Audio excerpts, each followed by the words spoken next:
How good is a graphics card that's 5 years old and costs £50 or $60 in today's games? Welcome everyone, I'm Twisted Skinz, and in this video I'll be testing the Radeon HD 7950 in some popular games to see if this 5-year-old veteran has what it takes to give you competitive performance at a rock bottom price. The results may surprise you. So I gave my 980 Ti a well-deserved vacation, he packed his bags and left, and I settled in with my new friend the his 7950 IceQ x2.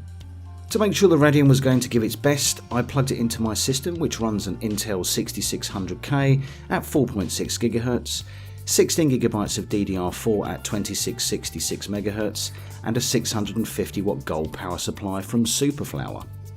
As the moniker of this card starts HD, I thought it would be best to try this card at that resolution, with 1080p still being the most popular resolution for gamers.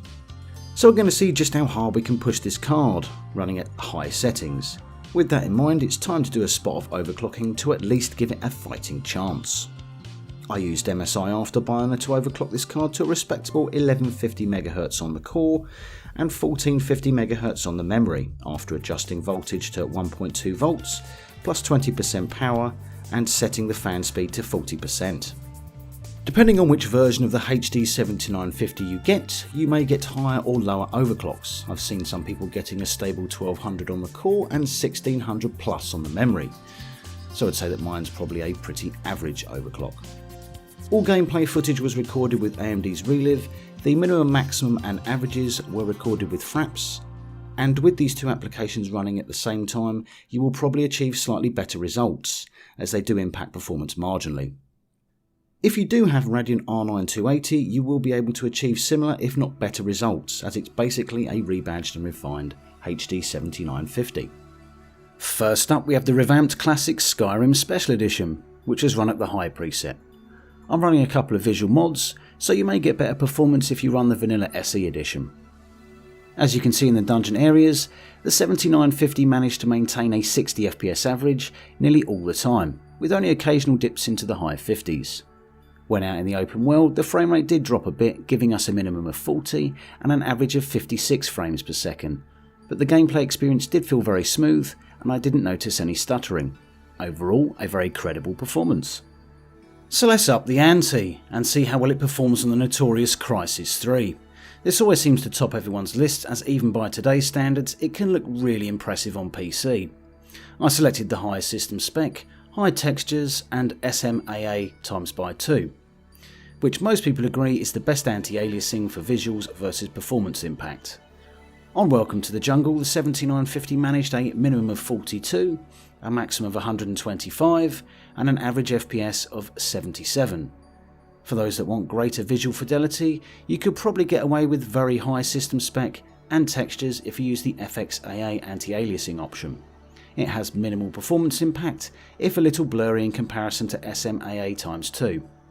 Moving on to a more recent title and a personal favourite of mine, we have Dark Souls 3, which was also run at the high preset. Fans of the Souls series will be pleased to hear that this game managed a minimum of 47, a maximum of 60 and an average of 59 frames per second, with it being locked most of the time at 60, only dipping into the high 40s or low 50s when the action really hotted up. Again, the experience was smooth, looked fantastic and was easy to play. Well, as easy as any Souls game is to play, that is.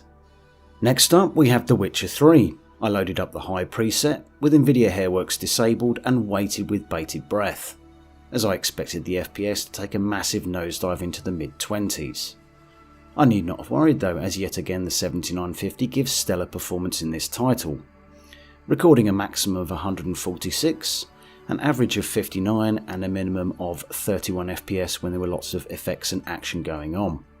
Keeping it just above the 30 FPS threshold probably helped contribute to no noticeable stuttering or slowdown, and made this game an enjoyable and immersive experience, as it should be.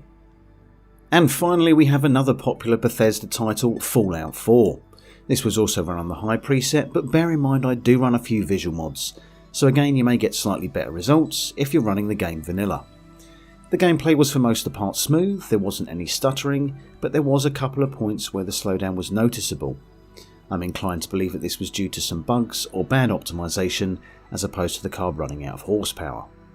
On Relive we captured a minimum of 35, a maximum of 72 and an average of 58 frames per second, close enough to the desired 60. Again, the game looked fantastic, and the couple of times there was slowdown was not severe enough to detract from what was an engaging experience.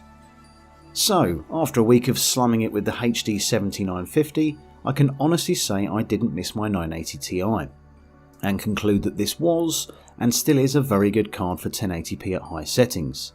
If you're in the market for a card between £50 to £60, you should definitely check out the 7950 or rebadged R9 280. These cards overclock well, extending performance around 15%, and 3GB of VRAM does help out in today's games, even though it was considered overkill at the time of release. If you enjoyed this video, then please leave a like or share with someone who will be interested in this look back at a 5-year-old card in today's games.